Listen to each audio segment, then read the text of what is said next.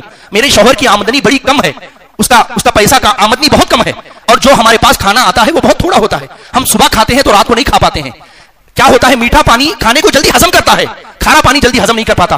ہم جمنا کا پانی اس لیے نہیں پیتے ہیں کہ جلدی ہضم ہو جائے گا تو ہمارے پاس دوبارہ کھانے کے لیے نہیں ہے، اس لیے کھارا پانی پیتے ہیں. خواجہ نظام الدین اولیاء کی آنکھوں سے آنسو جاری ہو گئے. فرمایا ہماری پڑوس میں خاتون رہتی ہے اور کھانا کم جلدی ہضم ہونے کے خوف سے کھارا پانی پیتی ہے، یہ ہمارے لیے مناسب نہیں ہے. جب تک یہ خاتون زندہ ہے ہمارے بیت المال سے اس کے لیے جو ہے رات کے کھانے کا انتظام کیا جائے. یہ تھے خواجہ نظام الدین اولیاء اور ان کی سیرت کہ آج بھی دنیا اتنی آگے بڑھ گئی لیکن ان کے نام سے نہ جانے کتنے غریبوں کا گھر پل رہا ہے. اور شریعت کے اعتبار سے بھی انہوں نے اپنے ماننے والوں کو تعلیم دی، طریقت کے اعتبار سے انہوں نے لوگوں کے دلوں میں انسانیت کی محبت، اس کا احترام سمجھایا. اللہ رب العزت سے دعا کرتا ہوں کہ مولا کریم کہنے سننے سے زیادہ ہمیں آپ سب کو مشائخ کی تعلیمات کو سمجھنے اور اس پر عمل کرنے کی توفیق عطا فرمائے. آمین یا رب العالمین بجاہ سید المرسلین. حضرت محترم ویڈیو اگر پسند آئی ہو تو ویڈیو کو لائک کریں، شیئر کریں، اور اگر ہمارے چینل پر نئے آئے ہوں تو چینل کو ضرور سبسکرائب کر کے بیل آئیکن کو بھی ضرور دبائیں تاکہ ہماری نئی آنے والی ویڈیو آپ تک ضرور پہنچے. السلام علیکم ورحمۃ اللہ وبرکاتہ.